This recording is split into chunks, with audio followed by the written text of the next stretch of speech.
Hello there and welcome. This is Mikhail or Michael speaking. And as always, before the video starts, I want to use this opportunity to say thank you all who decided to support me financially, be it through Patreon, PayPal, or Super Thanks. Thank you, friends, and have a blessed day. Now, today's video I will start with the Bakhmut city, and first let's touch the situation on the very southern flank of it. Perhaps you have noticed that in the last week Russians became very active here in this area, and as a result of series of counterattacks, they were able to recover significant territories from the Ukrainian side. I think at this point, it is safe to assume that this is a part of a larger operation that can be called an offensive on its own. One of the biggest victories yet on this particular portion of the front is Russians capturing this very important and vital trench network system. Yesterday, they captured about half of it, and today we know that they captured it in its entirety. It is hard to underestimate the importance of this particular stronghold as it is located on a tactical height that overlooks not only Klishchiivka but also Avdiivka and this entire valley, which makes it vital for the Ukrainian defense in this area.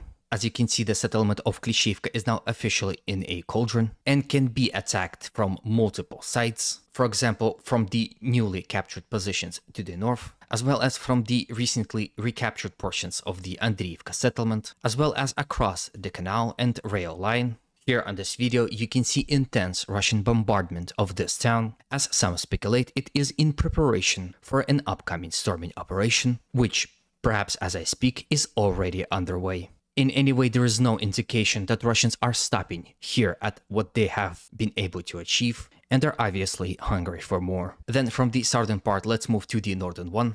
Although there are no territorial changes to report here so far, there are some news that are very important. For example, just now I received information that Russians entered the settlement of Bogdanivka. They have done so from this direction, and I believe it was possible due to the Russian territorial gain that happened a day ago. As a result of that, Russians were able to successfully advance here in this area, take control of a very important road that leads to the settlement of Bogdanivka and Grigorivka, and also capture portions of the force lines located along them. Perhaps it is control over the road that allowed Russians to advance in the direction of Bogdanivka and help Russians advancing from this portion of the front. So the battle for this village is officially initiated. When it comes to the general situation around the entire front, we see Russians advancing not only from the flanks of the city, but also from it, in this park and dacha area, as well as near Chromove and Yagodnaya towns. They also attack in the direction of Ukrainian-controlled Orekhovo-Vasiliivka,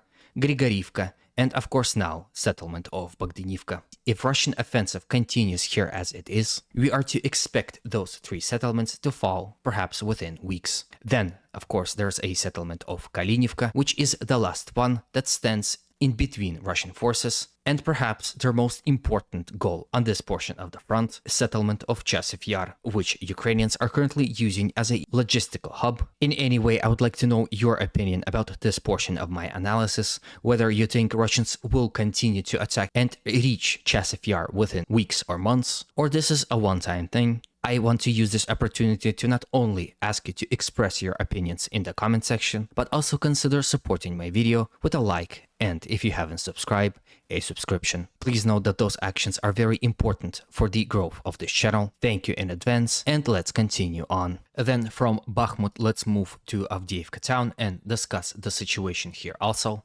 Despite the fact that Russian forces were recorded attacking in the general direction of Ukrainian-controlled villages of Severna and Tonenke, as well as in the direction of Avdiivka from the settlement of Apitne and Spartak, there are no recorded territorial changes as of right now. However, Russians were able to advance ever slightly here in this area and capture this portion of the front, as you can see now getting very close to the outskirts of the Avdiivka town itself. Then the situation on the northern flank also develops pretty rapidly, as Russians continue to attack from the settlement of Krasnogorovka in between those two rail lines in attempt to expand their zone of control around the town.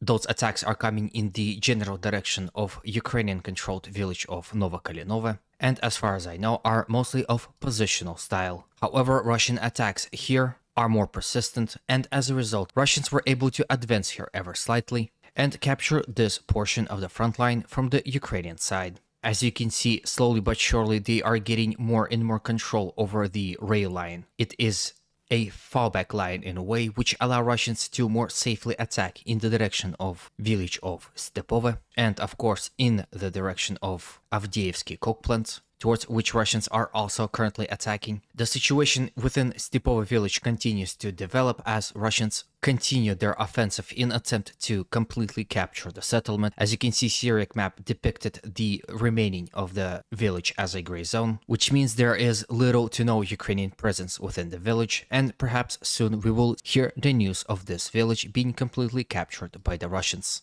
While all of this action is happening in the background, Russians have increased their aviation and artillery strikes on Avdiivka city itself. For example, here in this video, you can see Russian aviation strike with FAB 500 bomb within Avdiivka city. As you can see, the target of Russian aviation was a high-rise building, which are pretty sturdy, and destroying them before storming the city is a smart decision. Now, before we move to the last portion of the front where the territorial changes had appeared, it is important to also note that Russian attacks were recorded in the direction of Ukrainian-controlled Zlota Niva, perhaps in attempt to cut off this road, which will then allow Russians to more successfully attack in the direction of Prichistivka. However, those Russian attacks were met with Ukrainian resistance, and Russians were unable to advance here whatsoever. Then from here, let's move all the way to the Zaporizhzhian front, and to be specific, Arihiv sector, where in the last 24 hours, Russians were on the offensive. Most notably, they were attacking in the direction of Rabotina from the west. As a result of those successful operations, this is exactly how much territory Russians were able to recover in that attack.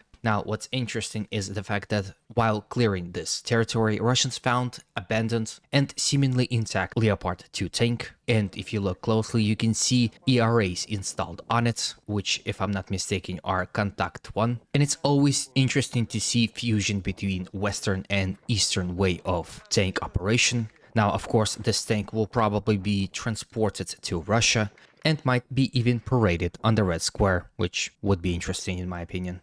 Now, I'm sure a lot of people are wanting to see Leopard 2 tanks on the Red Square, but perhaps this is not the way they wanted to see it.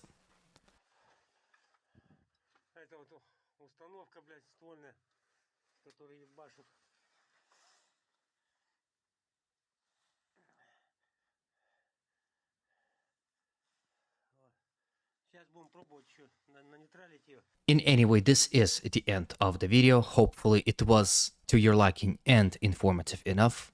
As always, humanity calls me to condemn all violence against human beings. Have a good day, and always remember, Russia will be free and great.